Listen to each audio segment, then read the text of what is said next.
What happens is that a lot of times we're more focused on kind of checking the diversity and inclusion box than we are in designing programs around actually driving behavioral change. So, of course, and as the panelists will tell you a little bit about, the work of diversity and inclusion is incredibly messy, it's incredibly complex. But the big question that we're going to explore today is, well, how can behavioral insights help start that process, and what can we learn from some of the research? So I'm actually going to kick things off with Rory Gerberg. What Rory's going to do is she's actually going to demo part of a training for you to show you how she uses behavioral science to really get her audiences engaged and also to help with knowledge retention. Because what this really starts with is people caring and thinking that this matters, right? Which is not always easy. So with that, I'm gonna hand things off to Rory. Awesome. Thanks so much, Elizabeth. Hello, hello. My name is Rory Gerberg, and first I want to start with a quick poll of the audience. Raise your hand if any of these apply to you. Raise your hand if you've heard of this thing called Me Too. Think there's a hashtag or something? Okay, great. A few people.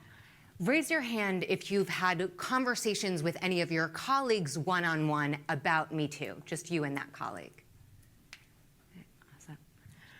Raise your hand if you've had any of those one-on-one conversations with a colleague from a different gender or gender identity. And raise your hand if any of those conversations have been in groups of multiple people at a time. The numbers are dwindling. Why aren't we having more of these conversations? Workplace sexual harassment is in the headlines. Why is it so difficult to have these conversations with our colleagues? I want to suggest that the answer is fear. Diversity and inclusion is uncomfortable. And while we can avoid these conversations when they're optional or self-initiated, when we walk into the training room, that fear is going to be there. And it's going to be front and center. There are multiple sources of threat in the training room.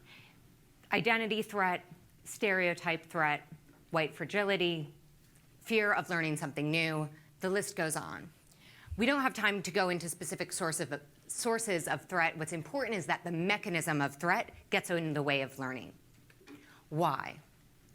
Diversity and inclusion training require us to take in information that is challenging and goes against our existing beliefs so we can integrate new knowledge and skill sets.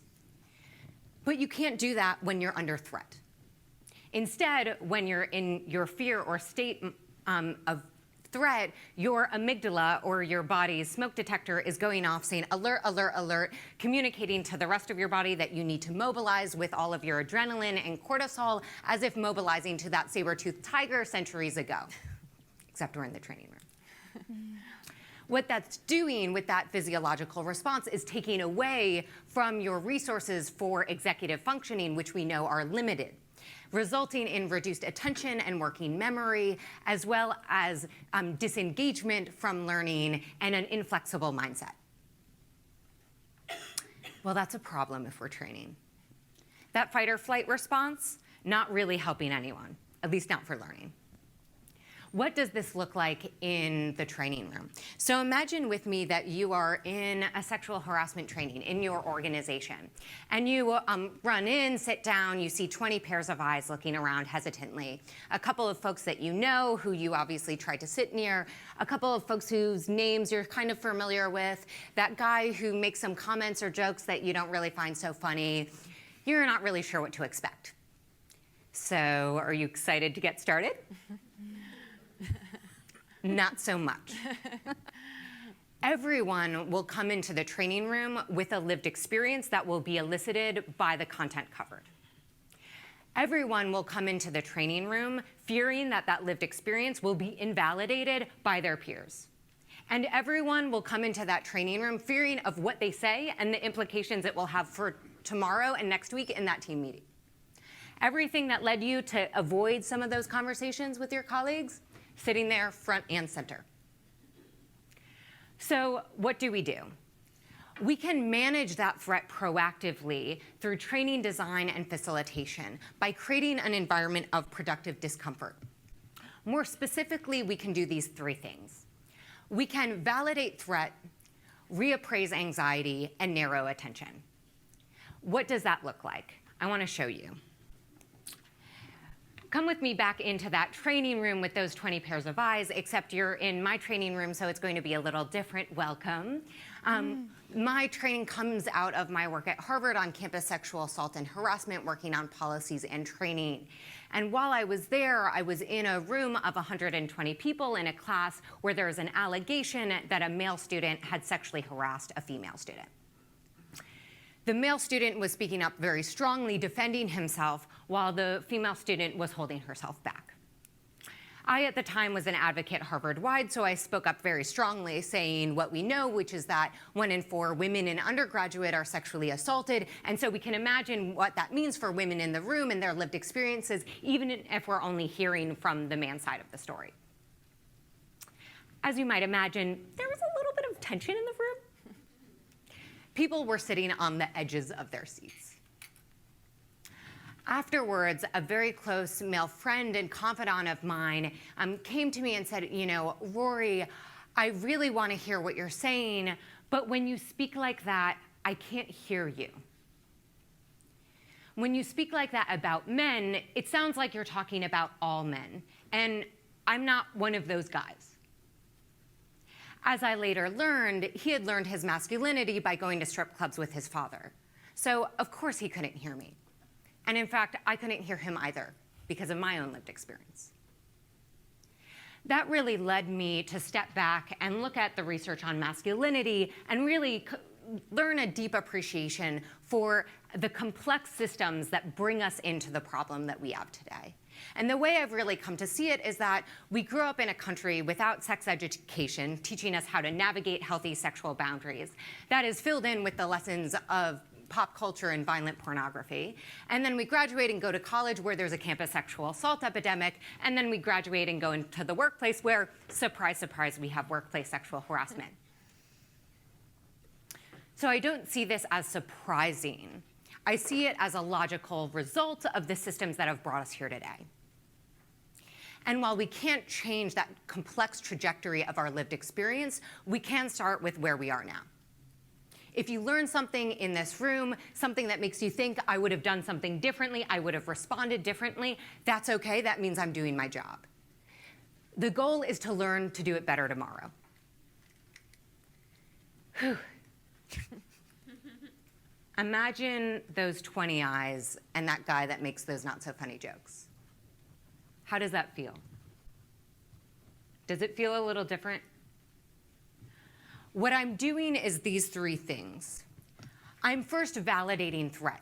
By saying the statistic of 1 in 4 women, I'm validating the women in the room who have been harassed, which is terrible. By speaking of my real male colleague and his experience, I'm also validating the men in the room who are moderately terrified of being accused of being that guy. I'm then reappraising anxiety. By offering a narrative that is both structural and personal, I'm allowing participants to place that anxiety next to some compassion about this really complex human experience in which these anxieties don't actually invalidate the other, they all coexist together, and this is actually crazy. And lastly, I'm narrowing attention.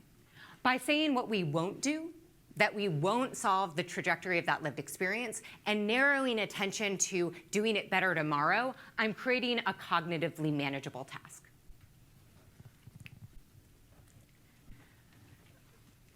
Training for all of diversity and inclusion is uncomfortable because diversity and inclusion is uncomfortable. And you already know that because you avoid many conversations with your colleagues.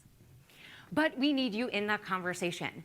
And it is likely the person in the room, your colleague, whose cortisol and adrenaline is pumping the most, whose threat response is most triggered, who we most need to be listening and changing their behavior. We need to create environments of productive discomfort where we're managing threat, and we can do that through training, design, and facilitation. We can do that in our trainings on bias in the interview process, and we can do it in our trainings on inclusive communication and culture. In inclusive communication and culture, we can create environments where people can have difficult conversations about the fact that there are folks in the room who sometimes dominate the conversation in meetings and on Slack. In our trainings on bias in the interview process, we can have conversations with interviewers and hiring managers about interviewing and selecting candidates from underrepresented groups when leadership and the engineering department look almost entirely white and Asian. These are critical conversations, and they are also difficult conversations, and that makes managing threat essential. We must be able to create this environment of productive discomfort in order to enable productive learning and effectively make organizations diverse, equitable, and inclusive. Thank you.